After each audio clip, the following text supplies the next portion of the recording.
Bonjour à tous. Alors, bien que l'introduction ait été faite en anglais, on va parler en français aujourd'hui.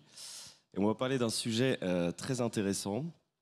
On va traiter de comment les acteurs institutionnels, et en particulier les banques, pourront surfer la tendance des crypto-monnaies. Et pour m'accompagner sur ce panel, j'ai deux panélistes que je vais laisser se présenter en 2 mots, s'il vous plaît, rapidement. Élodie, si tu peux commencer. Désigné volontaire.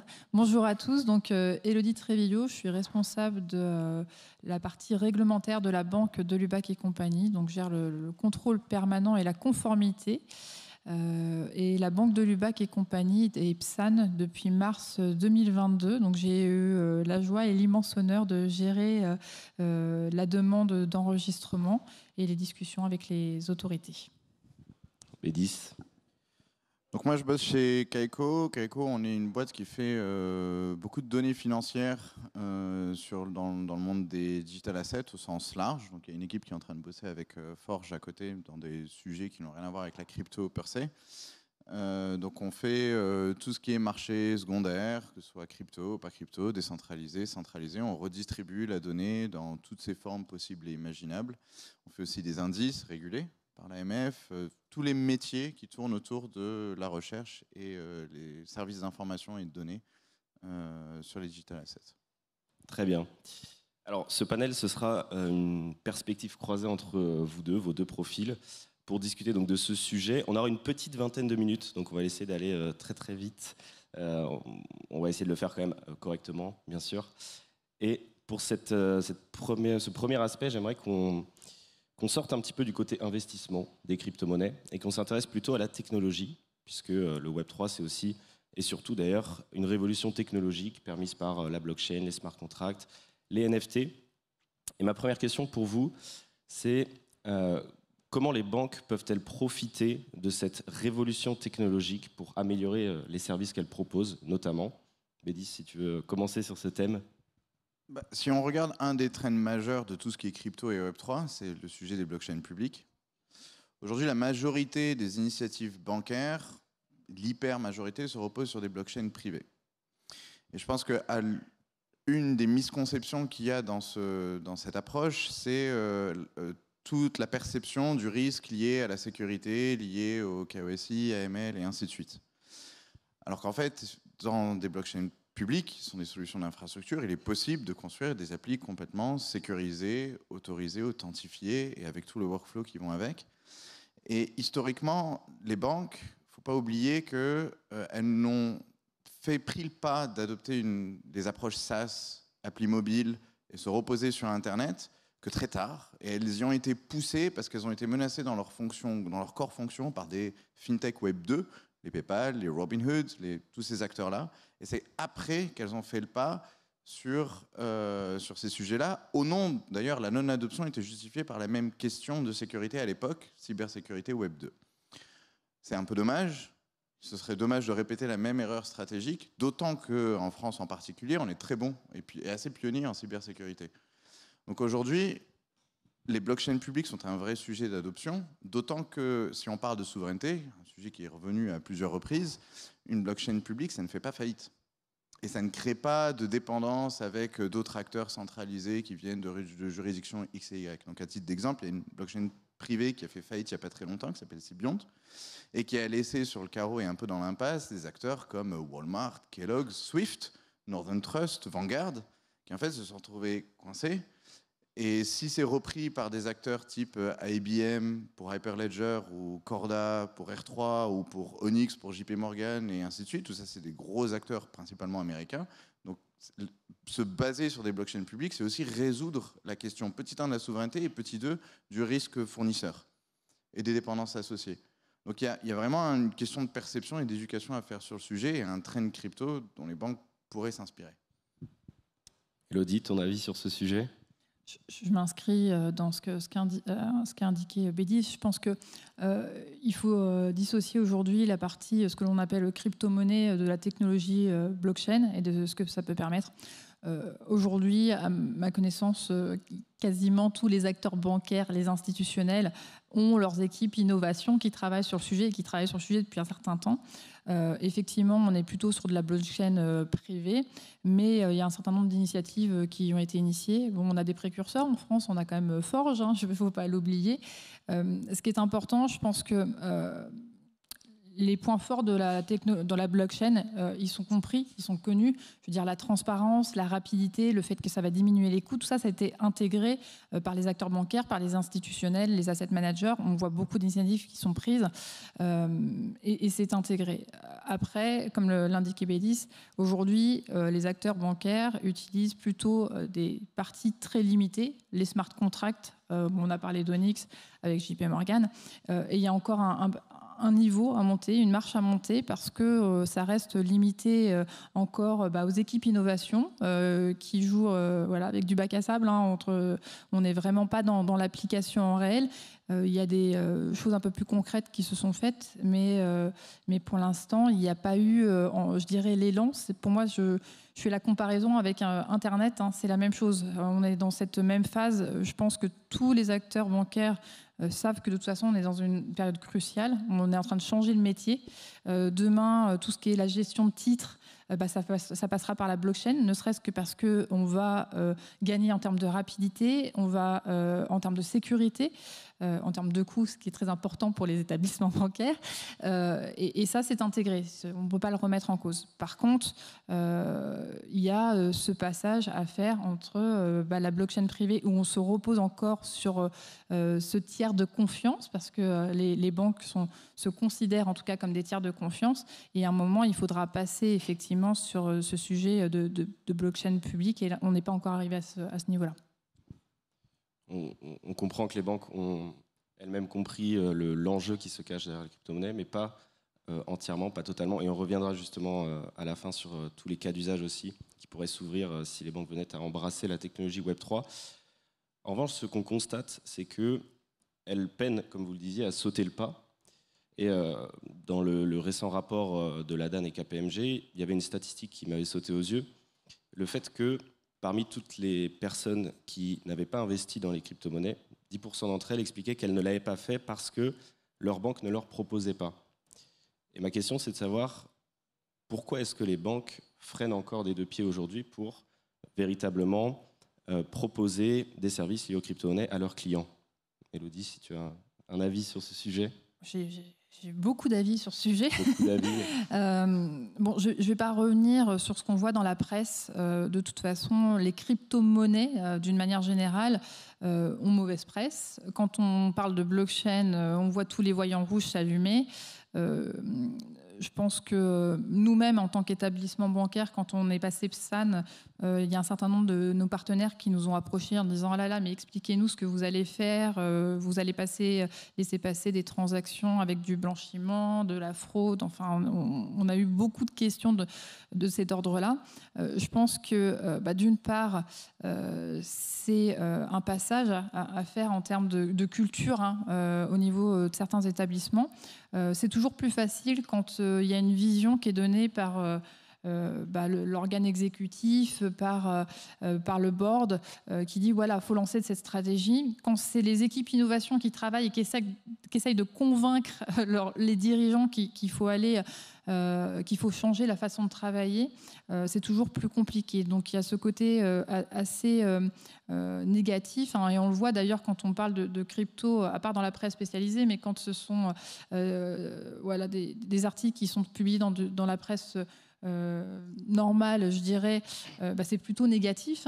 C'est rare d'avoir des articles dithyrambiques sur la blockchain et les cryptos. Donc on a, je dirais, cette information négative qui continue à être véhiculée.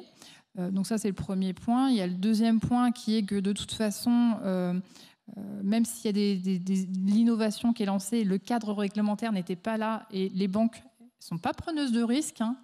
Tant qu'il n'y a pas le cadre, on n'y va pas. Ça commence à se structurer.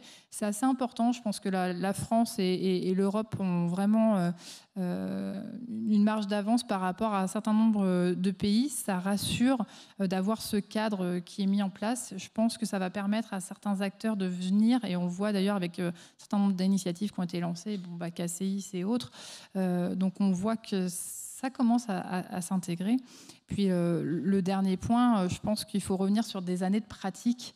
Tout simplement, dans la banque, on n'est pas spécialement fan de l'innovation. C'est toujours une démarche qui est assez longue, c'est très administratif comme process, et il va falloir que ces équipes innovation qui travaillent depuis des années sur les sujets blockchain et autres, il va falloir qu'elles mettent en pratique, et elles doivent passer toutes ces étapes administratives de validation, ce qu'on appelle dans le langage bancaire, les nouveaux produits et nouvelles activités qui font l'objet d'une analyse par les risques, la conformité, l'informatique, et puis qui passent après au niveau des boards pour être validés. Et ça, c'est des process qui sont assez longs. Donc, mais moi, je suis assez optimiste sur le fait qu'effectivement, il y a une généralisation qui va se lancer. En tout cas, derrière, l'utilité et les avantages de la blockchain, personne ne peut les contrecarrer, enfin contredire.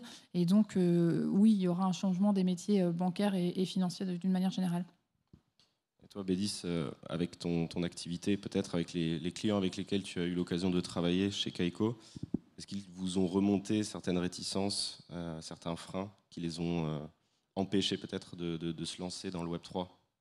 Nous, on travaille beaucoup avec des acteurs de type bancaire ou proches du monde bancaire. Et en fait, si on doit résumer très rapidement les freins qu'on observe, je pense que le premier, effectivement, beaucoup ont été illustrés par Élodie, mais le premier, c'est la perception des risques. Et souvent une perception qui est un petit peu erronée, hein. Enfin, même dans les articles qui parlent et qui effectivement sont très négatifs sur le sujet, il y a beaucoup de choses qui sont fausses, technologiquement fausses, c'est pas vrai. Mais c'est pas grave, parce qu'il y a beaucoup d'éducation à faire. Donc il y a une perception des risques qui aujourd'hui est un peu erronée, volontairement ou pas. La deuxième chose, c'est la résistance au changement, et on a tendance à oublier de dire que parce que quelque chose fait sens et apporte de la valeur, que tout d'un coup, en fait, ça va devenir une évidence. Pas vrai. Les métiers bancaires sont des métiers qui sont très vieux, et il y aura de la résistance au changement. Personne n'a envie de changer la façon dont ils ont travaillé depuis 10, 15, 20 ans. Il faut le savoir. Et ça a des problématiques sur l'emploi, de transformation d'organisation, c'est conséquent. La troisième, c'est la complexité technique.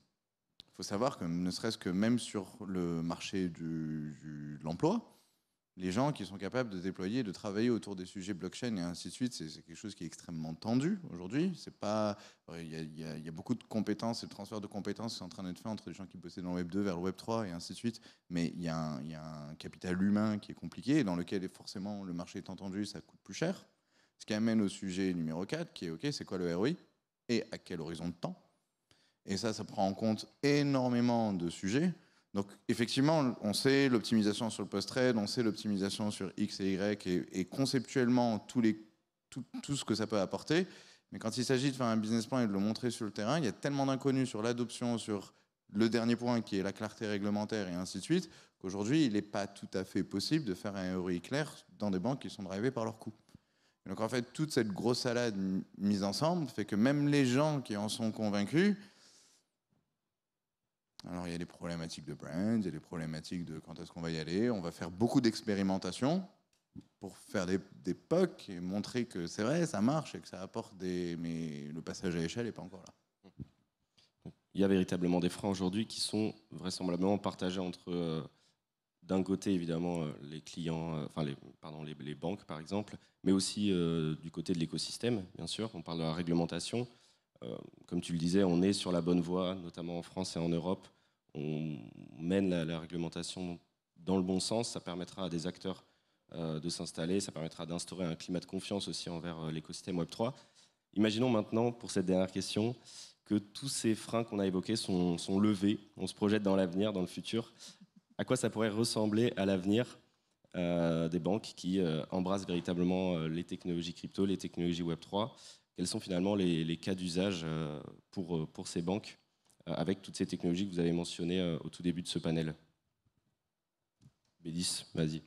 Je pense qu'il y a déjà des choses qui sont assez illustrées aujourd'hui. C'est-à-dire que si on regarde les applications, et là non plus l'infrastructure, mais son application et son utilisation par rapport au métier bancaire, on a des protocoles qui sont un peu comme Maker et ainsi de suite, qui sont des banques centrales automatisées quelque part, qui permettent de faire du financement et ainsi de suite, qui est utilisé par Forge dans le cadre d'un bond européen et ainsi de suite.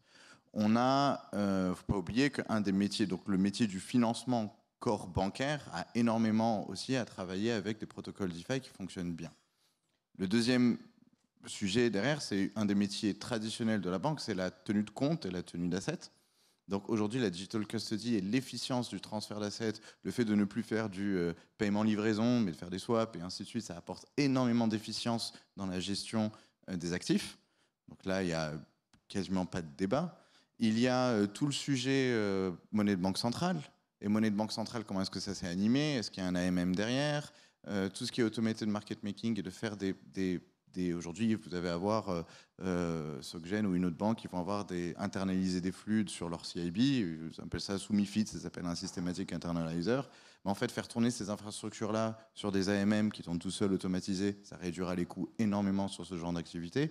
En fait, il n'y a quasiment pas une fonction aujourd'hui du core banking qui ne peut pas être optimisée via ce que le bac à sable de la crypto a réussi à montrer. Très intéressant. Élodie, de ton point de vue? Je m'aligne effectivement. De toute façon, aujourd'hui, ou demain, quand on aura levé toutes les problématiques, tous les métiers bancaires peuvent évoluer. Doivent évoluer de toute façon. Moi, je ne suis pas dans et si, c'est plutôt et quand. Et quand, ça c'est vraiment demain. Les métiers de financement, oui, bien sûr. On parle il y a les métiers très classiques du particulier qui va aller demander son crédit, mais on doit signer 150 documents, il faut faire des analyses, les fonds vont être libérés quand on aura les justificatifs des travaux ou autres. Tout ça, ça peut être automatisé via des smart contracts. Les process de financement plus complexes du type crédit syndiqué qui nécessitent aujourd'hui l'intervention d'énormément d'intervenants sur plusieurs semaines. On l'a vu avec Onyx, ça a permis de gagner en termes d'efficience des semaines entières de process. Donc la partie financement, oui, sera impactée, c'est sûr. La partie titre, c'était déjà intégré. Aujourd'hui, toutes nos associations de place sur les titres travaillent déjà sur l'analyse de ce que peut apporter la blockchain, parce que les métiers titres, ce sont des métiers très complexes qui nécessitent d'avoir effectivement des intervenants au milieu de la chaîne qui donc prennent du temps, d'aligner plusieurs contreparties. C'est des métiers qui sont coûteux, qui, en termes de rentabilité, peuvent être compliqués à mettre en place. Et demain, avec la blockchain, en termes de transparence, de rapidité, de gestion des coûts, c'est quelque chose, c'est une branche des activités qui sera forcément également impactée. Je pense qu'il y a un point qui est d'autant plus important pour moi et dont on parle moins. La blockchain, la DeFi, c'est quand même une porte à l'innovation qu'il n'y a plus, ou en tout cas qui est très compliqué aujourd'hui dans le milieu bancaire. Il n'y a pas des produits financiers qui se créent tous les jours. Pourquoi? Parce qu'en termes d'innovation, aujourd'hui, on est arrivé quasiment au bout. Il y a des choses qui se créent, mais de manière moins prolixe que ce qu'on peut voir au niveau de la DeFi. Et la DeFi, c'est quand même une nouvelle porte d'entrée pour aller créer des produits pour répondre à des besoins. En termes de, on a parlé on peut parler de liquidity staking ou autre. C'est des choses, je pense que quand les banques vont s'approprier ces sujets-là, c'est une nouvelle porte pour aller créer de nouveaux produits. Et je pense que c'est la finance de demain, très clairement. C'est très intéressant. Alors, j'avais une petite question quand même que je voulais rajouter à la fin. On parle beaucoup de ce que la finance décentralisée et l'écosystème crypto peut apporter aux banques, mais on peut aussi prendre le problème dans l'autre sens. On sait qu'aujourd'hui, la DeFi, c'est un écosystème qui est assez compliqué à intégrer. On a du mal à imaginer des personnes qui sont peu à l'aise avec les technologies, créer un wallet, interagir avec un protocole de DeFi. Est-ce que, à votre avis, les banques pourront aussi jouer leur rôle pour simplifier, rendre plus accessibles ces technologies? Quel est votre avis là-dessus? Personnellement, oui, je pense que de toute façon, le passage, en tout cas, les banques ont un rôle majeur à jouer, en tout cas les acteurs institutionnels du secteur financier. Aujourd'hui, quand on parle de généralisation de la DeFi, c'est pas accessible à tout le monde, on sait, même s'il y a un gros travail qui est fait pour simplifier l'accès à des protocoles ou autres. Le rôle des banques, c'est aussi, avec toute leur expérience passée de ce qu'elles connaissent de la relation client, tout le monde a son appli bancaire sur son téléphone, tout le monde peut faire ses virements. On parle maintenant de paiement instantané, de virements instantanés. Je pense que c'est aussi... les banques intégreront pour moi, au même titre qu'elles intègrent la partie paiement avec tout ce qu'elles ont pu développer en termes d'interface client, qui sont des interfaces qui sont customer friendly, hein, c'est assez simple d'utilisation. Je pense qu'elles intégreront la partie crypto dans ce dispositif-là. Moi, je pense qu'il y a un point aussi qui est critique. Moi, je viens du milieu finance tradi, j'étais chez Euronext pendant je ne sais pas combien d'années. Et en gros, il y a quelque chose aussi qui est fascinant dans la DeFi qui est né en été 2020. C'est qu'il y a là-dedans le mieux et le pire de l'innovation. C'est-à-dire que, mais le pire pas au sens genre des gens qui essaient de vous arnaquer, etc., mais au sens où on essaie beaucoup de réinventer la roue et on oublie qu'il y a des métiers qui existent depuis des millénaires. Le pré-emprunt, ça existe depuis très longtemps, mais pas au sens où il ne faut pas les changer, au sens où il y a quand même un certain nombre de plâtres qui se sont déjà pris. Et donc peut-être qu'il y a un intérêt à aller regarder tous ces plâtres et ces échecs qui ont eu lieu, comment est-ce qu'ils ont eu lieu pour ne pas réintégrer les mêmes problèmes. Or, la DeFi étant été beaucoup construite et pensée par des technologistes et non des financiers, en fait, il y a énormément par exemple, de hacks de protocoles de pré-emprunt parce que le modèle de risque du protocole de pré-emprunt était tout pourri. Et c'est un modèle de risque de pré-emprunt, de financement, et c'est des choses qui existent et qu'on sait faire, tout en intégrant ce savoir-faire dans des protocoles de finance décentralisés. Donc on peut parler de ça, on peut parler de protocoles de CDO qui ont existé, sachant que les CDO, ça a donné les subprimes en 2008. Il y a énormément de savoir-faire, c'est-à-dire que le monde de la DeFi gagnerait, effectivement, d'un point de vue systémique dans ce qui se fait, à avoir l'expérience du savoir-faire du monde financier, plutôt que d'essayer de réinventer la roue et en fait louper quelques rayons et puis... C'est parfait. C'est la conclusion que je voulais avoir à la fin de ce panel. Le fait que ce ne sont pas deux mondes qu'il faut confronter, mais plutôt qui peuvent se compléter pour aller dans le bon sens et pour aller vers tous les cas d'usage que vous avez mentionnés à la fin de ce panel. On est arrivé au bout. Je pense qu'on n'a pas trop dépassé en termes de temps. Je pense que je vais pouvoir rendre le micro dans les temps. Je vous invite à rester pour le panel suivant. Et je vous remercie tous les deux pour vos réponses très claires. J'espère que ça vous a aidé à comprendre tout ça.